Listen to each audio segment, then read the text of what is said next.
ஆண்டவரும் இரட்சகருமாயிருக்கிற இயேசு கிறிஸ்துவின் நாமத்தினாலே உங்கள் யாவருக்கும் என்னுடைய புத்தாண்டு வாழ்த்துதலை நான் தெரிவித்துக் கொள்ளுகிறேன். கர்த்தர் நல்லவர். ஹல்லேலூயா, ஹல்லேலூயா, ஹல்லேலூயா. கர்த்தர் நல்லவர். ஆமென். ஆண்டவருடைய வார்த்தை சொல்லுகிறது, நீ வெட்கப்பட்டு இருந்தது போதும், வெட்கத்திற்கு பதிலாக இரட்டத்தனையான பலன் வரும்னு ஆண்டவர் சொல்றாரு. இன்னொரு மொழிபெயர்ப்பு சொல்லுது, அவமானத்திற்கு பதிலாக நீங்க 2 மடங்கு நன்மை அடைவீங்களாம். நீங்க கடந்த ஆண்டுல எந்த இடத்துலெல்லாம் அவமானம் அடைந்தீங்களோ அதே இடத்துல 2 மடங்கு என்ன அடைவீங்க? நன்மை அடைவீர்கள். சில நேரத்தில் சில இடத்துல நீ அவமதிக்கப்பட்டு தலை குனிந்து வந்திருக்கலாம். கர்த்தர் சொல்றாரு, உன்னுடைய அவமதிப்புக்கு பதிலாக உங்கள் உடைமையில் நீங்கள் மகிழ்வீர்கள் அப்படின்னு சொல்றாரு. நீ எந்த இடத்துல அவமதிக்கப்பட்டேயோ அந்த இடத்துல உங்களை நிறுத்தி நான் என்ன செய்வேன் தெரியுமா? உன்னை மகிழ்விக்க பண்ணுவேன். ஒரு ஆமென் சொல்லுங்களேன். அது மாத்திரமல்ல, நீங்க இருக்கிற தேசத்துல உங்கள் செல்வம் 2 மடங்காகும். முடிவில்லாத மகிழ்ச்சி உங்களுக்கு சொந்தமாகும். முடிவில்லாத மகிழ்ச்சி உன்னுடையதாக மாறப்போகிறது. எத்தனை பேர் விசுவாசிக்கிறீங்க? அல்லேலூயா. இந்த வாக்குத்தத்தத்தினுடைய பிரதானமே, instead of your former same you will have a double portion. கடந்த நாட்களில் இந்த நாள் வரை உங்க வாழ்க்கையில எந்தெந்த பகுதியிலெல்லாம் நீங்க வெட்கப்பட்டு நின்னீங்களோ, நீங்கள் அவமதிக்கப்பட்டீங்களோ, கர்த்தர் சொல்றாரு, நீ என் பிள்ளை, இந்த ஆண்டு நான் உன்னை உயர்த்துவேன் அப்படின்னு சொல்றாரு. இந்த ஆண்டு தேவனுடைய இரக்கத்தின் ஆண்டு, இந்த இயர் ஆஃப் லார்ட் ஃபேவர். நிச்சயமா சொல்றேன், கர்த்தர் இந்த ஆண்டுல ஒரு பெரிய மாற்றத்தை உங்க வாழ்க்கையில செய்வார். நீங்க எதிர்பார்க்கிற, ஏன்னா நம்ம கடந்த நாட்களில் நம்ம உபவாசம் பண்ணும் பொழுதே ஆண்டவர் கொடுத்த வார்த்தை, நீ எதிர்பார்த்து கொண்டிருக்கிற முடிவை நான் கொடுப்பேன்னு சொன்னார்ல. அப்போ வாக்கு கொடுத்தவர் அவர் யாரா இருக்கிறார்? வாக்கு மாறாதவராயிருக்கிறார். சங்கீதம் 16வது அதிகாரம் 11வது வசனத்துல சங்கீதக்காரனாகிய தாவீது சொல்லுகிறார், ஜீவ மார்க்கத்தை எனக்கு தெரியப்படுத்துவீர், உம்முடைய சமூகத்தில் பரிபூர்ணமான ஆனந்தமும் உம்முடைய வலது பரிசத்தில் என்ன உண்டு? நித்திய பேரின்பமும் உண்டு என்று எழுதப்பட்டிருக்கிறது. அப்போ அவருடைய சமூகத்தில் என்ன இருக்கிறது? வாசிங்க, பரிபூரணமான ஆனந்தமும் அவருடைய வலது பரிசத்தில் என்ன இருக்கிறது? நித்திய பேரின்பமும் இருக்கிறது என்று எழுதப்பட்டிருக்கிறது. என்னை கேட்கிற என் அருமையான தேவனுடைய சபையே, சங்கீதம் 126வது அதிகாரம் அதனுடைய 5வது வசனத்தை நீங்கள் வாசித்து பார்ப்பீர்களே, ஆனால் அங்கே எழுதப்பட்டிருக்கிறது, கண்ணீரோடு விதைக்கிறவர்கள் கம்பீரத்தோடு அறுப்பார்களாம். வேதம் சொல்லுகிறது. ஹல்லேலூயா. ஒருவேளை கடந்த நாட்களில் நீ கண்ணீரோடு பல காரியங்களை நீ விதைத்திருக்கலாம். கண்ணீரோடு இருந்த நாட்களெல்லாம், வேதனையோடு இருந்த நாட்களெல்லாம் இந்த ஆண்டு என்னதாய் மாறப்போகிறது? வேதம் சொல்லுகிறது, வாசிங்க, அது கெம்பீரத்தோடு அறுவடை செய்யக்கூடிய நாட்களாய் மாறப்போகிறது. 6வது வசனத்துல நீங்க வாசித்தீங்கன்னா, தான் அறுத்த அரிகளை சுமந்து கொண்டு எப்படி வருவான் தெரியுமா? கம்பீரத்தோடு திரும்பி வருவானா. ஒரு ஆமென் சொல்லுங்களேன். அல்லேலூயா. நீங்க கடந்த ஆண்டுல நீங்க எதையெல்லாம் கண்ணீரின் பாதையில கடந்து வந்தீங்களோ, எதையெல்லாம் வேதனையின் பாதையில கடந்து வந்தீங்களோ, எதையெல்லாம் உபத்திரவத்தின் பாதையில கடந்து வந்தீங்களோ, அவைகளை எல்லாம் ஆண்டவர் சொல்லுகிறார், இந்த ஆண்டு நீ கம்பீரத்தோடு. ஹல்லேலூயா. ஓ thank you Holy Spirit. உன்னுடைய வாழ்க்கையில இருக்கிற இது வரையிலையும் ஓ thank you Lord. 2023 ஆண்டு உன் வாழ்க்கையில இருந்த எல்லா போரும் முடிந்தது என்று ஆண்டவர் சொல்லுகிறார். எத்தனை பேர் விசுவாசிக்கிறீங்க?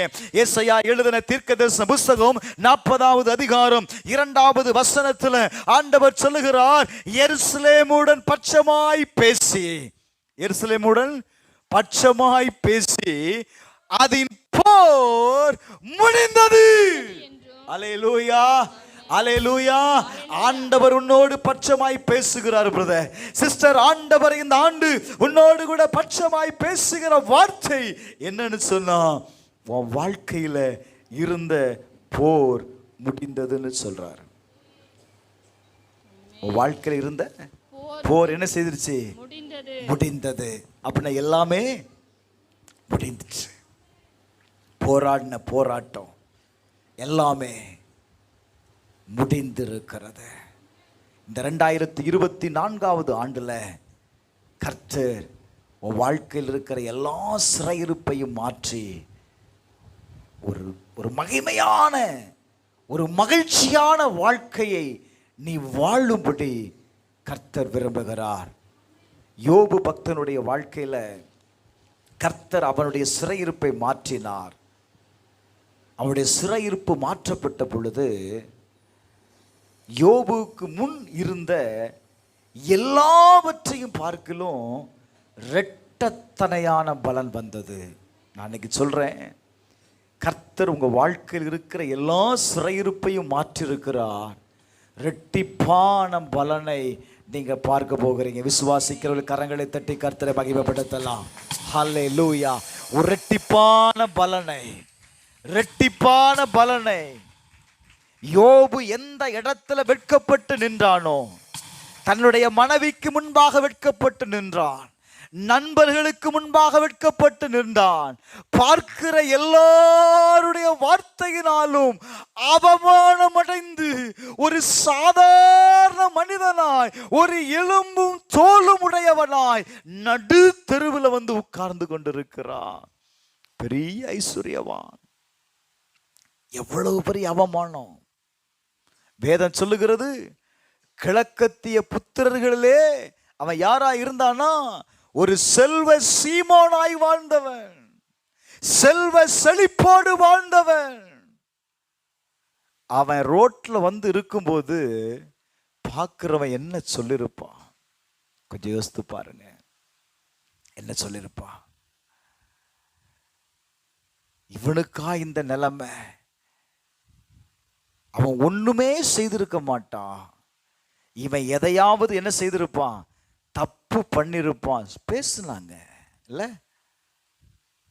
அந்த அவமானம் இருக்கு பாருங்க.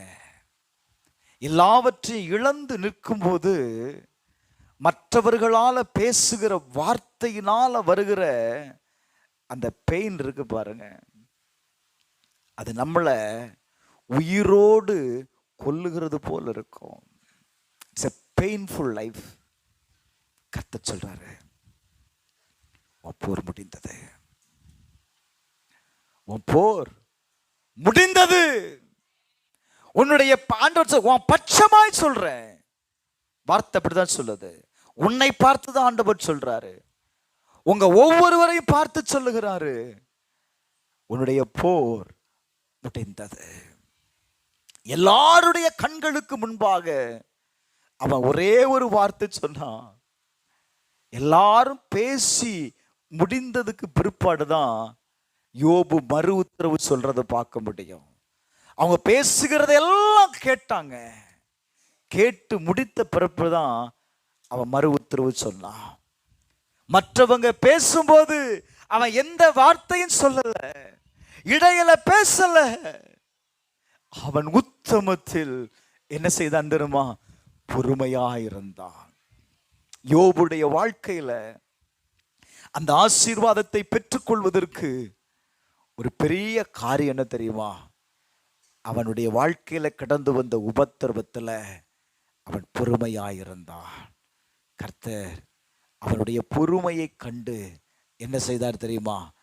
அவனுடைய முன்னிலைமையை விட அவனுடைய பின்னிலைமை ஆசீர்வதிக்கப்பட்டது. நான் இன்றைக்கு சொல்லுகிறேன், இந்த 2024 ஆண்டு 2023 ஆண்டில் இருந்தது போல அல்ல. இந்த 24 ஆண்டுல கர்த்தர் உங்களுடைய வாழ்க்கையில ஒரு பெரிய காரியத்தை செய்ய போகிறார். விசுவாசிக்கிறவர்கள் கரங்களை தட்டி கர்த்தரை மகிமைப்படுத்தலாம். பிரசங்கி எழுதின புஸ்தகம் 3வது அதிகாரம் 4வது வசனத்தில் இங்கு வாசிக்கும் போது, அழ ஒரு காலம் உண்டு, நகைக்க ஒரு காலம் உண்டு, புலம்ப ஒரு காலம் உண்டு, நடனம் பண்ண ஒரு காலம் உண்டு. A time to weep and a time to laugh, a time to mourn and a time to dance. நான் சொல்றேன், உன் வாழ்க்கையில நீ அழுது கொண்டிருந்த நாட்கள் உண்டு, மற்றவர்களால நீ நகைக்கப்பட்ட நாட்கள் கடந்து வந்தது உண்டு, உன்னுடைய சூழ்நிலைகளை குறித்து நீ புலம்பின நாட்கள் உண்டு. ஆண்டவர் சொல்றாரு, இந்த 2024 ஆண்டுல ஒரு ராசே அந்த எல்லா நாட்களுக்கும் நீ நடனமாடுகிற நாட்கள் என்று சொல்லுகிறார். அப்படின்னா என்ன தெரியுமா?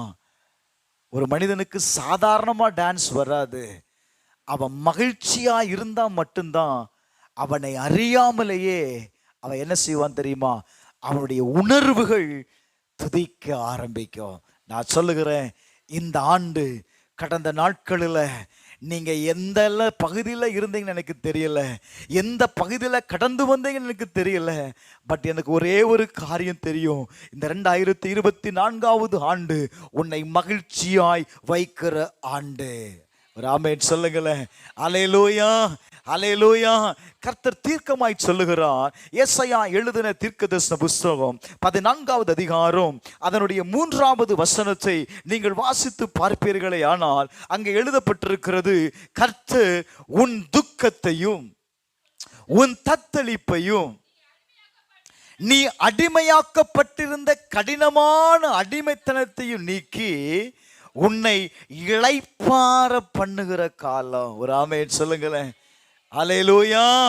உன் துக்கத்தையும் உன் தத்தளிப்பையும் உன் அடிமையாக்கப்பட்டிருந்த கடுமையான அடிமைத்தனத்தையும் நீக்கி உன்னை என்ன செய்ய பண்ணுகிற ஆண்டு? உன்னை இளைப்பாற பண்ணுகிற ஆண்டு. ஒரு ஆமென் சொல்லுங்களேன். அல்லேலூயா, அல்லேலூயா. கர்த்தர் சொல்லுகிறான், சிலருடைய வாழ்க்கையில ஆண்டு முழுவதும் துக்கம்,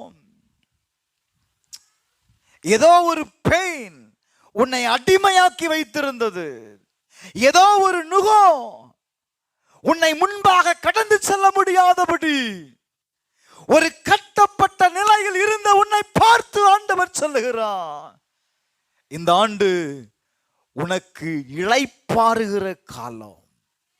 4வது வசனத்தில் நீங்க வாசிக்கும் பொழுது அங்கே எழுதப்பட்டிருக்கிறது, உன்னை ஒடுக்கினவன் என்ன செய்தானா? ஒளிந்து போனான். ஒரு ஆமென் சொல்லுங்களேன். உன்னை ஒடுக்கினவன் என்ன செய்து போனானா?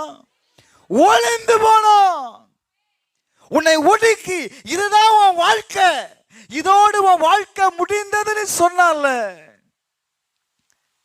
ஆண்டவர் சொல்றாரு, அன்றைக்கு இஸ்ரவேல் ஜனங்களை எவ்வளவாய் ஒடுக்கினார்களோ, எந்த அளவுக்கு அவங்க ஒடுக்கப்பட்டார்களோ அந்த அளவுக்கு எதை பார்த்தாங்க தெரியுமா? பெருக்கத்தை பார்த்தாங்க.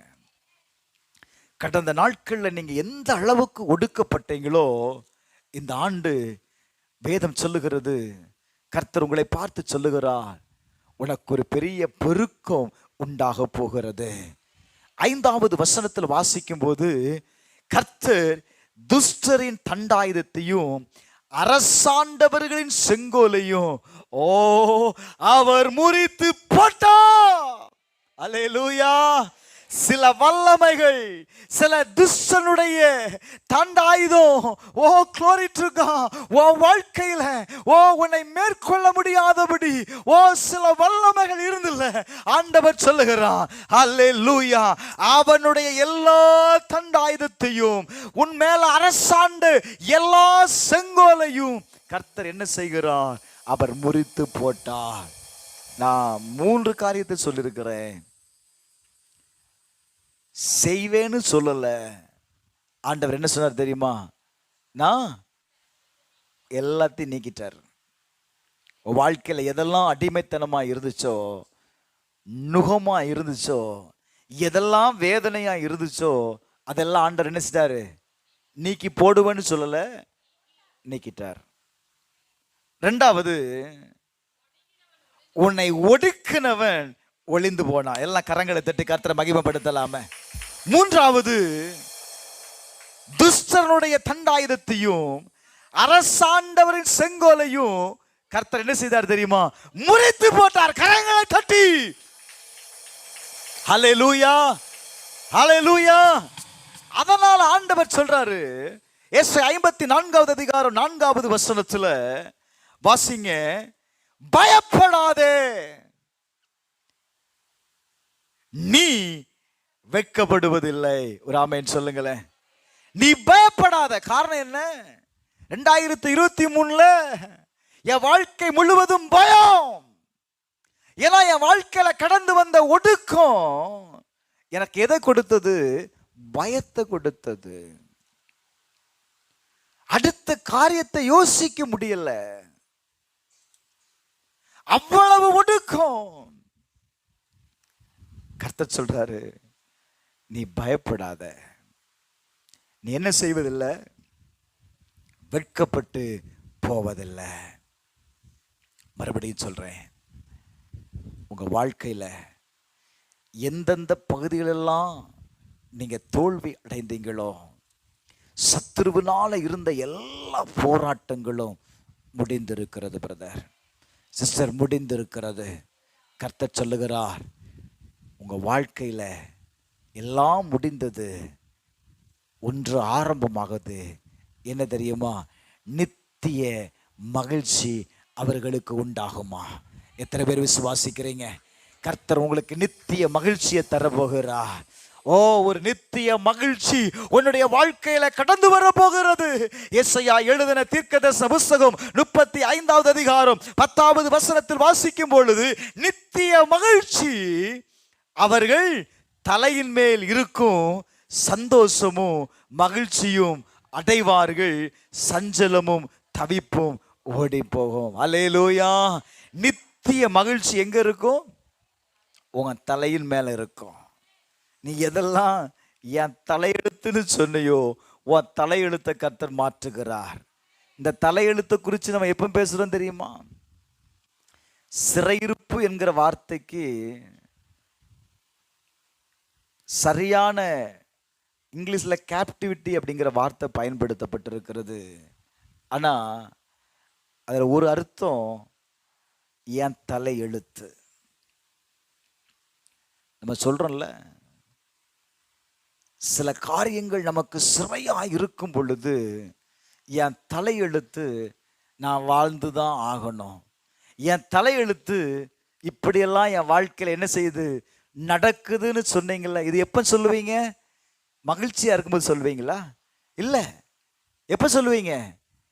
நான் சோர்ந்து போகும்போது, அந்த சிறையிருப்புக்குள்ள இருக்கும் பொழுது, அந்த பெயின்ல இருக்கும்போது, என் தலையெழுத்து இந்த வேதனைய நான் என்னதான் செய்தாகணும், சகித்துதான் ஆகணும். நான் இன்னைக்கு சொல்றேன், எதெல்லாம் நீ தலையெழுத்துன்னு சொல்லி நினைச்சியோ, ஆண்டவர் சொல்றாரு, உன் தலையெழுத்தை நான் மாற்றி உன் தலையின் மேல நித்திய மகிழ்ச்சியை நான் வைக்கிறேன். அல்லேலூயா, அல்லேலூயா. நித்திய மகிழ்ச்சி எங்க இருக்கும்? சத்தமா சொல்லு. தலைக்கு மேல கையை வச்சு சொல்லலாமா? நித்திய மகிழ்ச்சி என் தலையின் மேல் இருக்கும், சந்தோஷமும் மகிழ்ச்சியும் நான் அடைவேன், சஞ்சலமும் தவிப்பும் என்னை விட்டு ஓடி போகும். ஹல்லேலூயா, ஹல்லேலூயா. இந்த 2024வது ஆண்டுல கர்த்தர் உங்கள் தலையின் மேல் எதை வைத்திருக்கிறார் அப்படின்னா, உங்களை அறியாமலேயே ஒரு மகிழ்ச்சியை வைத்திருக்கிறார். ஒரு மகிழ்ச்சியை வைத்திருக்கிறார். அதை யாராலையும் பார்க்க முடியாது. யோபு பக்தனுடைய வாழ்க்கையில அவன் கூடாரத்திற்கு மேல ஒரு ரகசிய செயல் இருந்துச்சாம். அது என்ன தெரியுமா? கர்த்தருடைய பாதுகாப்பு. கர்த்தர் அவனை சுற்றிலும் வேலி அடைத்து வைத்திருந்தார். பிசாசு வந்து நிற்கிறான்.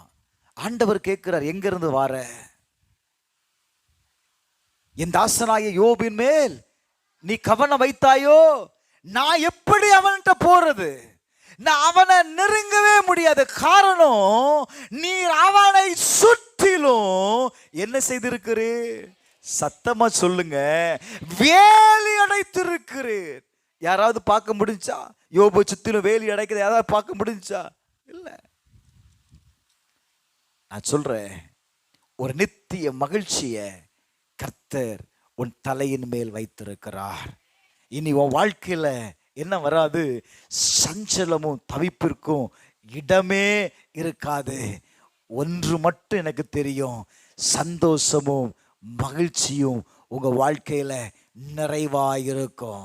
ஒரு ஆமேன் சொல்லுங்களேன், ஒரு ஆமேன் சொல்லுங்களேன். அல்லேலூயா. ஏசாயா எழுதின தீர்க்கதரிசன புஸ்தகம் 60வது அதிகாரம் 19வது 20வது 21வது வசனத்தை நீங்கள் வாசிக்கும் பொழுது அங்கே எழுதப்பட்டிருக்கிறது, கர்த்தர் உனக்கு நித்திய வெளிச்சமா இருப்பார், உன் தேவன் உனக்கு யாரா இருப்பார் அப்படின்னா மகிமையா இருப்பாரா. ஒரு ஆமேன் சொல்லுங்களேன். கர்த்தர் உங்க வாழ்க்கையில மகிழ்ச்சியா இருப்பார் அப்படின்னா ஒன்று இருக்கும், அவருடைய மகிமை உன் மேல தங்கி இருக்கும். உன் மேல என்ன தங்கி இருக்கும்? சத்தமா சொல்லுங்க. கர்த்தருடைய மகிமை உங்க மேல தங்கி இருந்தா என்ன நடக்கும் தெரியுமா? நீங்க செய்கிறது எல்லாவற்றிலையும் தேவனுடைய தயவு வெளிப்படுகிறத பார்க்க முடியும். நான் சொல்லுகிறேன், கர்த்தருடைய தயவு. அன்றைக்கு மோசே அவன் சீனாய் மலையில் இருக்கும்போது கர்த்தருடைய மகிமைக்குள்ள இருந்தான். கர்த்தருடைய மகிமை அவனை கடந்து போன பொழுது அதற்கு பின்பாக என்னெல்லாம் கடந்து வந்துச்சு? கர்த்தருடைய இரக்கம், கர்த்தருடைய தயவு அவனுக்கு முன்பாக கடந்து போனதை அவனால் பார்க்க முடிந்தது.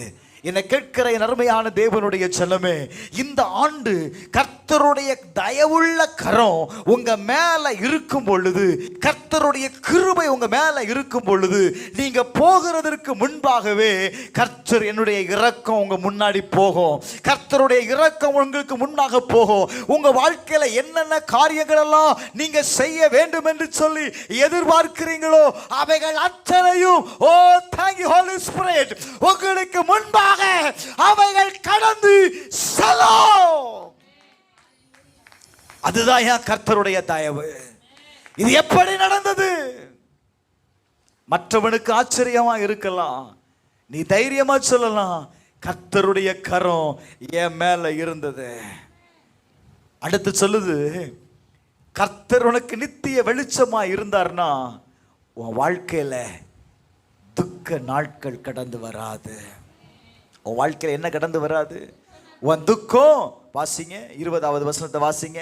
கர்த்தரே உனக்கு நித்திய வெளிச்சமா இருப்பார், உன் துக்க நாட்கள், சத்தமா சொல்லமா, உன் துக்க நாட்கள் முடிந்து போகும். கர்த்தர் உங்க வாழ்க்கையில நித்திய வெளிச்சமா இருந்தா. மூன்றாவது, கர்த்தர் உங்க வாழ்க்கையில நித்திய வெளிச்சமா இருந்தா நீங்க என்ன செய்வீங்க தெரியுமா? 21வது வசனம், உன் ஜனங்கள் யாவரும் பூமியை சுதந்தரிப்பீர்கள். ஆண்டவர் என்ன சொன்னாரு? பூமியை நீங்க வாழ்கிற தேசத்துல ரெட்டிப்பான சுதந்திரம் அடைவீங்க. எத்தனை? ரெட்டிப்பான சுதந்திரத்தை நீங்கள் அடைவீர்கள். அடுத்து 22வது வசனத்தில் வாசிக்கும் போது, கர்த்தர் ஏற்ற காலத்தில் இதை நான் தீவிரமாக நடப்பிப்பேன் என்று சொல்றாரு. ஏற்ற காலத்தில் இந்த ஆண்டுக்குள்ள முடிவுக்குள்ள உன் வாழ்க்கையில் இது நடக்கும். தீர்க்க தரிசனமா சொல்றேன். சின்னவன் 1000 சிறியவன் பலத்த ஜாதியுமாவான். கர்த்தராகிய நான் ஏற்ற காலத்தில் இதை நான் என்ன செய்வேன்? தீவிரமாய் நடப்பிப்பேன். ஐயா, கர்த்தர் உங்களோடு ஒரு உடன்படிக்கை பண்ணுகிறார். இந்த ஆண்டு நான் இந்த காரியத்தை நான் தீவிரமாக நடப்பிப்பேன். எத்தனை பேர் விசுவாசிக்கிறீங்க? தீவிரமாய் நான் நடப்பிப்பேன். பொய் சொல்ல தேவன் மனிதன் அல்ல, அவர் வாக்கு மாற மனுபுத்திரன் அல்ல. நாம் ஆராதிக்கிற தேவன் உண்மை உள்ளவர். எல்லாரும் எழுந்து இருப்போமா? கர்த்தர் சொல்றாரு, ஏற்ற காலத்தில் நான் இதை செய்ய போகிறேன். ஏற்ற காலம், ஒரு காலத்தை கர்த்தர் வைத்திருக்கிறார். பிரதர், ஒருவேளை இதெல்லாம் என் வாழ்க்கையில் நடக்குமா? வார்த்தையை கேட்ட சாராள் நகைத்தாள், சந்தேகப்பட்டாள். மறுபடியும் கர்த்தருடைய வார்த்தை கடந்து வருகிறது. நான் மறுபடியும் ஒரு காலத்தில் நான் வருவேன். நான் மறுபடியும் உன் காலத்தில் நான் வரும்போது நீ ஒரு குழந்தையை நீ அணைத்து கொண்டிருப்பாய். பிரதர், கர்த்தருடைய ஆவியானவர் இந்த அதிகாலையில் உன்னோடு கூட பேசுகிறார். உன்னை பலுகவும் பெருகவும் பண்ணுவேன்னு ஒரு உடன்படிக்கை செய்தார்ல. இந்த 2024 ஆண்டுல கர்த்தருடைய ஆவியானவர் சொல்லுகிறார், உடம்பன ஹந்தட பௌதனப நாக்கல் கடா, நான் உன்னை பலுகவும் நான் பெருகவும் பண்ணுவேன். அப்போ நீ உன்னை அறிந்து கொள்ள முடியும். என்னை கேட்கிற அருமையான சகோதரனே, சகோதரியே, கர்த்தரே உனக்கு நித்திய வெளிச்சமாய் இருப்பா. சிலருடைய வாழ்க்கையில கர்த்தருடைய மகிமை வெளியரங்கமாய் செயல்பட போகுது. சபையில கர்த்தருடைய மகிமை வெளியரங்கமாய் செயல்பட போகுது. தேசத்தில் கர்த்தருடைய மகிமை வெளியரங்கமாய் செயல்படுகிற ஆண்டாய் இது இருக்கும். நான் சொல்லுகிறேன், கர்த்தர் ஊழியம் செய்கிறவனுக்கும் ஊழியம் செய்யாதவனுக்கும் உரிய வித்தியாசத்தை காண்பிக்கிற ஆண்டாயிருக்க போகிறது. என்னை கேட்கிற அருமையான தேவனுடைய சபையே, இந்த ஆண்டு கர்த்தர் சொல்லுகிறார், உன் வெட்கத்திற்கு பதிலாக இரட்டிப்பான நன்மை. அப்படி ஒப்பு கொடுங்க பார்க்கலாம். என் வெட்கத்திற்கு பதிலாக ஆண்டவர் சொல்றாரு, இரட்டிப்பான நன்மை வரப்போகுது. பிரதர், நீ யோசிக்காத, கடந்த காலத்தை யோசிக்காத, கடந்த காலத்தை யோசிக்காத. கர்த்தர் சொல்றாரு, புதிய காரியத்தை செய்ய போகிறா. ஓ ரேந்தல் பனா சேகே தினிமா ஹல் பனா. எத்தனை பேர் விசுவாசிக்கிறீங்க? ஆண்டவர் தீர்க்க தரிசனமா சொல்றாரு, நான் உன்னை கைவிட மாட்டேன். சகோதரா, நீ பயப்படாத, நீ வெட்கப்பட்டு போவதில்லைன்னு கர்த்தர் சொல்றாரு. சகோதரி, நீ பயப்படாத, நீ வெட்கப்பட்டு போவதில்லைன்னு கர்த்தர் சொல்றாரு. உனக்கு நித்திய மகிழ்ச்சியை உன் தலையில் மேல நான் வைத்திருக்கிறேன்.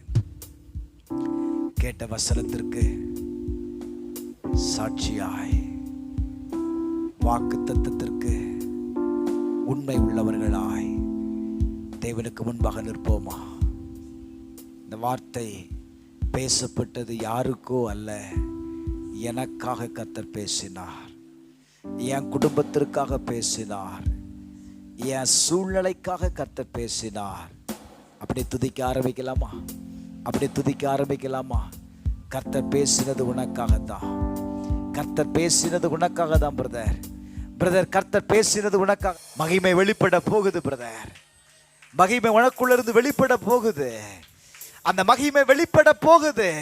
நான் சொல்லுகிறேன், அந்த மகிமை உனக்குள்ள இருந்து வெளிப்பட போகுது. பெற்றுக்கோ, பெற்றுக்கோ, பெற்றுக்கோ, பெற்றுக்கோ, பெற்றுக்கோ, பெற்றுக்கோ.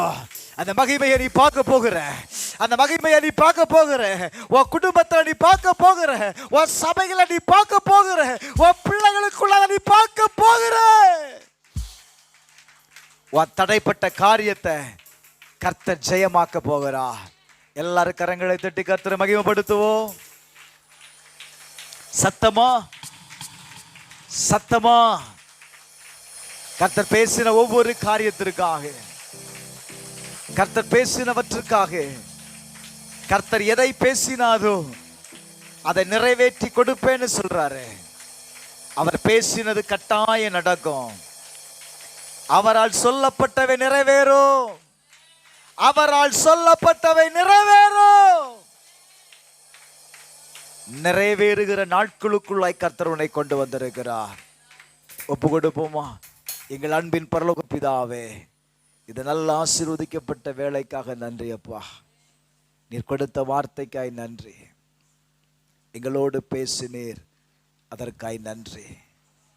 தீர்க்க தரிசனமாய் பேசினீங்களப்பா. பேசின ஒவ்வொரு வார்த்தையும் எங்க வாழ்க்கையில, எங்க சபையில ஆமேனா இருப்பதாக. அப்படியே பலிக்கட்டும். இந்த வருடத்தின் முடிவில் நாங்கள் வரும்போது அறுத்தவைகளை கட்டிக்கொண்டு கம்பீரத்தோடு தேவனுக்கு முன்பாய் கடந்து வந்து சாட்சி சொல்ல கர்த்தர் அனுக்கிரகம் செய்யும். இயேசு கிறிஸ்துவின் நாமத்தில் ஜெபிக்கிறேன் எங்கள் ஜீவனுள்ள நல்லருமை பிதாவே. ஆமென்.